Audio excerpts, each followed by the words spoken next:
Expliquer son job à sa famille n'est pas forcément évident, surtout lorsqu'on exerce un métier technique ou spécifique. J'avoue que j'ai moi-même eu l'occasion de le tenter à plusieurs reprises avec plus ou moins de succès. Pour vous donner toutes les cartes et vous permettre d'aborder au mieux cet échange avec votre entourage, j'ai le plaisir d'accueillir Emeric afin qu'il nous partage ses quelques expériences et conseils sur le sujet. Mais avant d'accueillir Emeric comme il se doit, jingle.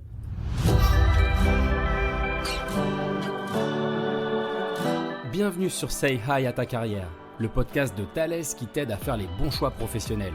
À travers chaque épisode, on te livre avec mes invités nos meilleures réponses aux questions que tu t'es toujours posées pour réussir ta carrière. Je suis Guillaume Couder et je suis très heureux de te retrouver sur cet épisode.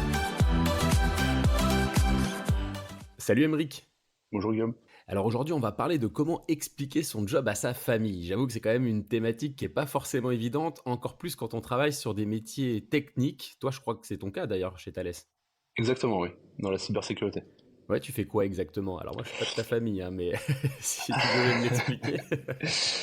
Alors moi j'ai un rôle d'architecte en sécurité, donc c'est un terme assez générique, hein.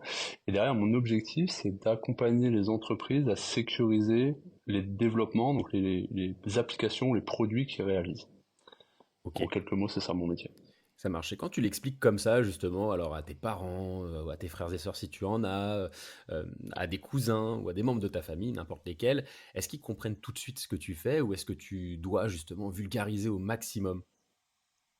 Non, c'est pas si simple. Je pense comme pour la majorité des métiers qui touchent un peu aux nouvelles technologies, c'est toujours un peu obscur, surtout quand on dit qu'on travaille chez Thales où il y a tout de suite une notion un petit peu du secret qui est dans les imaginaires collectifs. Et donc je pense que chez les gens, dans la famille ou l'entourage, il y a tout de suite un petit peu un blocage de peut-être de pas vouloir ou de pas d'avoir un a priori et de pas réussir à comprendre. Donc en effet, c'est nécessaire de vulgariser, et peut-être de faire des petites analogies ou ce genre de choses pour que le Ouais. message passe mieux, Alors ça est-ce que marche tu as mieux. des petits exemples justement, des analogies, pour reprendre tes termes, qui permettent de mieux comprendre ton métier lorsqu'on n'a absolument rien à voir avec les activités de Thales? Oui, complètement. Une bonne analogie qui fonctionne, c'est les métiers du bâtiment. Donc je disais, moi j'interviens dans les entreprises pour aider à sécuriser ou à intégrer la sécurité dans la création d'applications. Et donc ça démarre dès l'expression du besoin. Quand quelqu'un du métier dans l'entreprise dit moi je veux faire une application pour vendre des t-shirts par exemple, Mhm. le moment où on fait les plans, le moment où on construit l'application, et le moment où on livre globalement l'application et qu'elle tourne après en production, qu'elle est utilisée par les utilisateurs finaux. Si on prend l'analogie du bâtiment, c'est un peu la même chose, c'est qu'il y a un besoin initial qui est exprimé, dire je veux un immeuble pour faire des habitations, je veux un hôpital, je veux voilà, ce genre de choses. Derrière, un architecte qui va faire le plan, et puis derrière, il y a tout un ensemble de corps de métier, des maçons, des plaquistes, des couvreurs, etc., qui vont finalement construire le bâtiment en question, et puis après peut-être il y a les pompiers qui vont venir faire la vérification des normes de sécurité, est-ce qu'il y a assez d'extincteurs, est-ce qu'il y a plein de choses. Et donc voilà, ça fonctionne un peu comme ça, et donc l'analogie est un peu la même, c'est que moi dans mon rôle, je vais tout au long de ce cycle de vie, donc dès l'expression de besoin jusqu'à la livraison et peut-être même un peu plus loin, alors un peu plus loin marche un peu moins bien dans le bâtiment, mais Mhm. c'est pas très grave, c'est de dire comment on arrive à prendre la sécurité tout au long de ce cycle de vie. Et donc par Mhm. exemple, c'est dans le bâtiment, je dois peut-être analyser les risques. Est-ce que je suis dans une zone qui est sismique, par exemple? Et donc, si j'ai une zone qui est sismique, donc un risque de tremblement de terre, bah, il faut que j'adapte mon bâtiment pour ça. Il faut que je mette les mécanismes qui vont bien pour que le bâtiment s'écroule pas à la première secousse. Et puis, il faut derrière que je m'assure que, par exemple, mon plombier, il a bien suivi sa formation de plomberie et que bah, toutes les canalisations qu'il va faire, ça va tenir le coup et il n'y aura pas une fuite à la premier robinet qui est ouvert. Ouais. Voilà. Et donc, et puis derrière, aller vérifier que, je sais pas, la hauteur des balustrades des balcons sont à la bonne hauteur ou ce genre de choses. Mhm. Voilà, toute l'analogie tout au long du cycle de vie de création de Ouais. mon bâtiment ou de mon application. Ouais, alors j'aime bien cette notion d'analogie. Là, tu l'as rapporté au secteur du bâtiment. Maintenant, voilà, imaginons que j'ai un cousin qui est boulanger. En fait, tu peux faire une analogie tout pareil, bon, à condition de t'y connaître un minimum sur la façon dont on crée une baguette de pain. Exactement. Alors après, il y a cette notion de sécurité qui est importante, qui est très valable dans le domaine du bâtiment, qui est peut-être, encore une fois, je suis pas boulanger et je Ouais. maîtrise pas tout ça, mais qui est peut-être un peu moins présente dans le domaine de la boulangerie. Ouais, en fait, ça nécessiterait presque de t'intéresser à ton tour, justement, au métier de chacun des membres de ta famille. C'est ça qui est plutôt intéressant, au final. Bah, si on peut réussir justement je sais pas si on a de la famille qui est dans la médecine ou qui est dans le bâtiment en l'occurrence ou dans le commerce, ce genre de choses, essayer de trouver des analogies dans le Ouais. domaine qu'ils maîtrisent sans nous-mêmes être experts dans ce domaine, évidemment. Ça peut être intéressant et ça peut aider à comprendre, en effet. Ouais. Au final, pour parler le même langage qu'eux. Complètement. Ouais, moi, je connais Complètement. justement des couples dont la femme, par exemple, est médecin et le mari, lui, travaille dans un métier de commercial. Là, clairement, bah, ils ont du Mm. mal à se comprendre un peu au quotidien, donc c'est plutôt pratique de trouver ces analogies. Alors, tout à l'heure, tu parlais d'une culture du secret. Moi, je parle souvent aussi de confidentialité, et c'est vrai que c'est assez inhérent à pas mal de jobs et à pas mal d'entreprises. Comment tu gères justement cette exigence de confidentialité lorsque tu parles de ton job en famille? Déjà, comme je disais tout à l'heure, quand on parle de Thalès, il y a un peu dans l'imaginaire ou les consciences collectives, il y a cette notion d'armement, de défense, de secret, de militaire, etc. Premier point, c'est qu'il n'y a pas que ces domaines-là qui sont traités par Thalès. Ouais. Il y a une grosse partie, évidemment, et c'est la partie la plus médiatisée. Mais il y a toute une partie qui est plutôt hors du groupe et qui est avec des entreprises beaucoup plus classiques, entre guillemets, et dont le métier n'est pas la sécurité. Je prends le retail, je prends les administrations publiques ou ce genre de choses. Il y a du secret, évidemment, mais pas que. Pour revenir à ta question, c'est que bah, finalement, quand on traite des sujets liés à la défense, donc interne au groupe Thales plus, il y a évidemment des choses qu'on peut pas dire, et c'est même répréhensible par la loi. Ouais. Donc là, il faut en effet faire très attention. Et quand on est hors du groupe, bah, c'est un peu le secret, comme on pourrait avoir le secret des affaires, le secret médical ou ce genre de choses. C'est comme dans n'importe quelle profession, finalement, on n'a pas forcément envie que notre médecin raconte à tout le monde les problèmes de santé qu'on a, ou que, je sais pas moi, notre banquier raconte à tout le monde qu'on est à Ouais. découvert. C'est exactement la même chose, finalement. Hmm. Oui, forcément, il y a des contraintes de confidentialité, ce qui est complètement normal. Et comme tu le dis, c'est inhérent à tous les jobs finalement. Il y a de la confidentialité en fait dans tous les métiers. Alors peut-être plus Exactement. dans certaines entreprises que dans d'autres. Il y a vraiment des sujets qui sont classés secret défense, mais ok, je comprends. Et comment bah, ta famille expliquerait ton job aujourd'hui justement par rapport à la connaissance qu'ils en ont? Ça dépend à qui tu poses la question dans ma Ouais, famille. Euh, j'ai fait l'exercice récemment avec ma femme, qui a décrit en une phrase un peu de la manière dont je l'ai décrite au démarrage du podcast. ouais, Parce que très récemment, je lui ai fait une petite présentation qu'on avait pu faire sur un salon, et en quelques slides et en 10 minutes, et en vulgarisant beaucoup, ça a bien marché. Elle a compris l'essence finalement, sans comprendre les détails voilà, et ouais, puis le fonctionnement complet, mais a compris dans les grosses mailles. ouais. En revanche, si on demande à mes parents, c'est un petit peu plus compliqué, évidemment, parce que c'est pas la même génération, et donc tout ce qui est, comme je disais tout à l'heure, nouvelles technologies, etc., c'est tout de suite un petit peu un peu plus compliqué. Ouais, donc j'imagine quoi, en fonction des profils qui composent ta famille, je parlais voilà de frères, de sœurs, de cousins, de parents, d'arrière-grands-cousins, j'en sais rien, et, tu vas adapter ton discours pour présenter ton job. Alors j'ai une petite question, c'est quelles sont les questions qui te sont le plus souvent posées au sujet de ton métier? Sur cette histoire de défense et de sécurité dans les imaginaires concernant Thalès, et donc les premières choses qu'on me demande généralement, c'est même pas des questions, c'est me dire tu n'as pas le droit de parler de ce que tu Ouais, fais. on va te taquiner un Euh, peu sur ouais, les sujets un voilà. peu plus sensibles quoi, En sur fait, la confidentialité. exactement. Et les Hmm. gens sont tout de suite un monde où ils s'imaginent qu'on est dans James Bond à longueur de Ouais. temps, ce qui n'est clairement pas le cas. Hein. On Ouais. adresse un grand nombre de secteurs. J'en Mhm. ai évoqué quelques-uns tout à l'heure, hein, les administrations, les banques, le retail, d'autres industries. Voilà, il y a vraiment pas que la défense et puis la sécurité. Donc Ok. c'est la question qui revient le plus souvent, c'est sur la confidentialité, ce genre de choses, ou le fameux secret défense que tu as évoqué tout à l'heure, qui n'existe plus d'ailleurs, etc. C'est un peu le côté croustillant en fait de Bah oui, l'échange. voilà, ouais, voilà, c'est des choses qui intéressent les gens, j'imagine. Ouais, je comprends tout à fait. J'avoue que je pense que j'aurais le même réflexe. Alors, est-ce que tu identifies des avantages à savoir être compétent en fait à présenter son job à sa famille? Est-ce que ça peut apporter des avantages au quotidien, le fait de savoir vulgariser tout ça? Oui, c'est intéressant parce que ça permet de pouvoir échanger, de pouvoir partager certaines anecdotes. Je prends l'exemple de ma femme qui travaille dans le commerce, et donc elle voit, je sais pas combien, une centaine, 200 clients peut-être par jour, et donc évidemment il y a beaucoup d'anecdotes, beaucoup d'échanges, etc. Et donc le soir quand elle rentre, elle me raconte en me disant, bah un tel a pas voulu rendre son produit, etc. Enfin bah c'est tout de suite un peu marrant, ça peut amener des échanges, etc. Ouais. Mais parce que je sais ce qu'elle fait, je comprends ce qu'elle fait. Ouais. Si la personne qui est en face de moi, donc ma femme ou quelqu'un d'autre dans ma famille ou mon entourage, comprend pas ou connaît pas ce que je fais, bah, partager ce type d'anecdote, c'est beaucoup plus compliqué parce que c'est très unidirectionnel. Enfin, je peux donner de l'info, mais derrière, c'est pas vraiment réceptionné correctement et compris. Et donc ça casse tout de suite un peu l'échange, forcément. Que, en Ouais. effet, ça a un intérêt que l'entourage sache dans les grosses lignes, Ouais. peut être ce qu'on fait.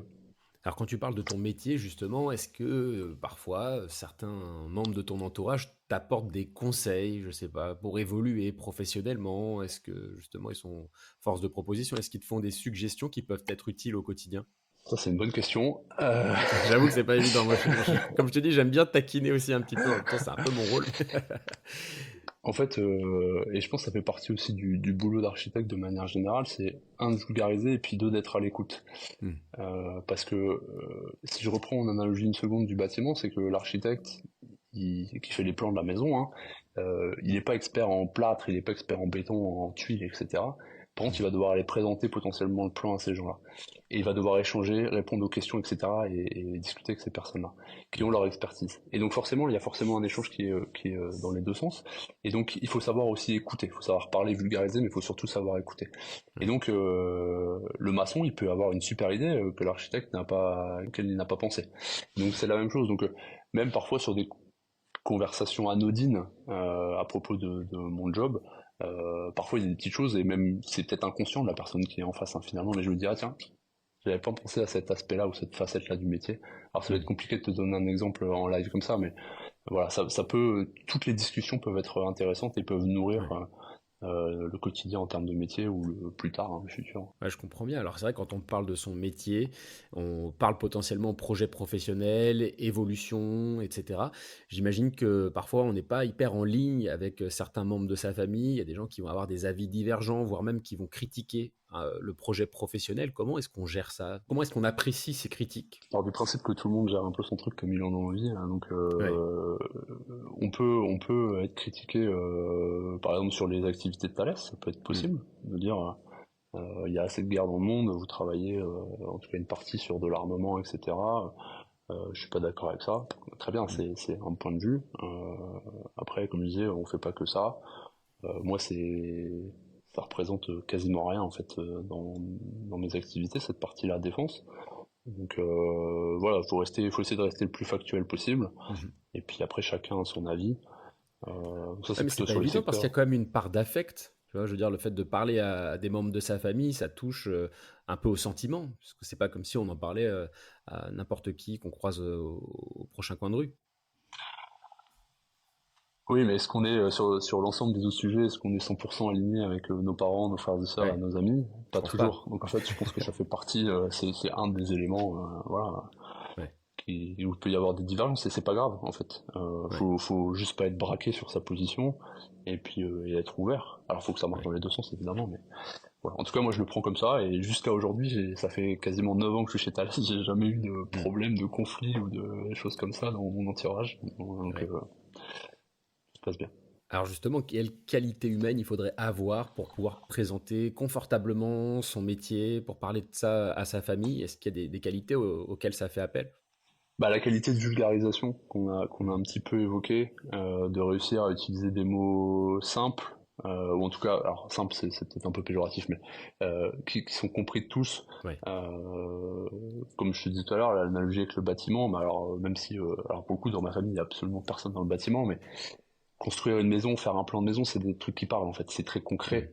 Parler de cybersécurité, de vulnérabilité, d'application, etc., c'est tout de suite beaucoup plus abstrait, beaucoup moins plus simple à comprendre, etc. Donc réussir à faire des analogies et pas prendre les gens pour des imbéciles en face, ça c'est Hmm. important, et non plus pas rentrer dans des détails qui n'auraient aucun intérêt dans la compréhension finalement. Ouais. Pas noyer les personnes dans les informations. Ok.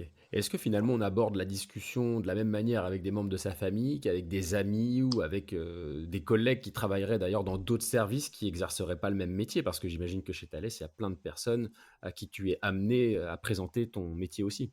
Oui, alors il y a un facteur qui est intéressant dans ce que tu as dit, c'est peut-être le facteur d'âge, Hmm. parce qu'en effet, on ne présente pas de la même manière.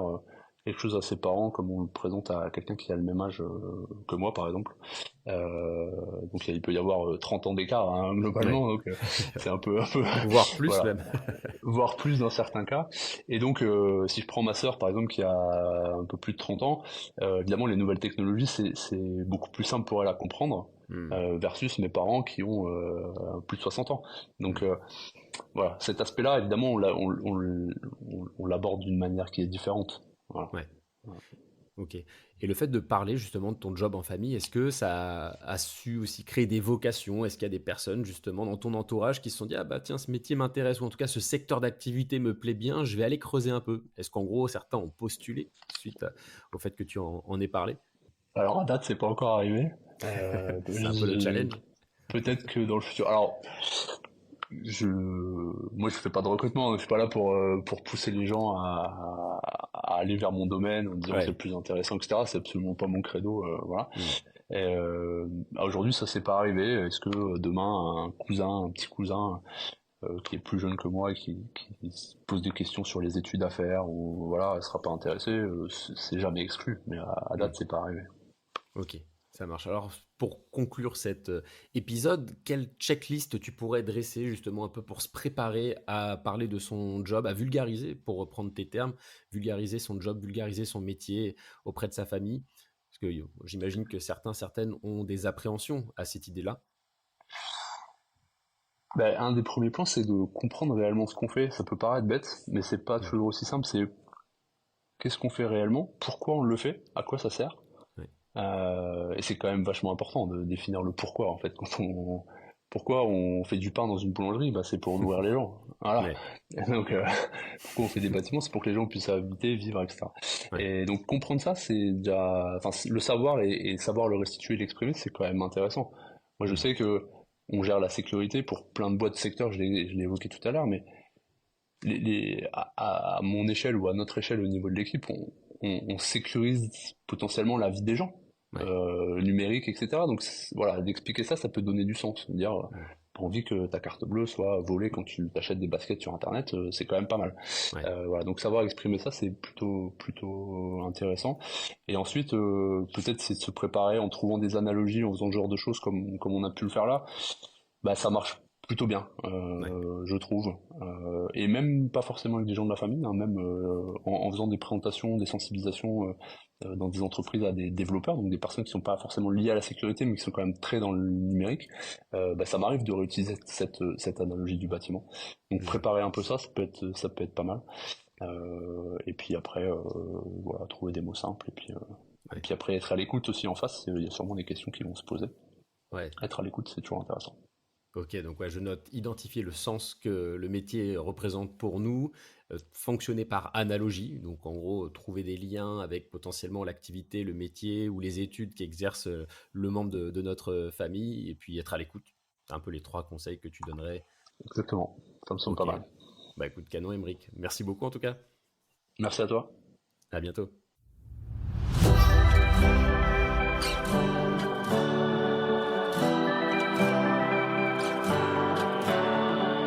Tu viens d'écouter un épisode de Say Hi à ta carrière, le podcast de Thales qui t'accompagne dans ta vie professionnelle. On espère que cette interview t'a plu. Si tel est le cas, n'hésite pas à t'abonner pour ne pas manquer le prochain. À bientôt.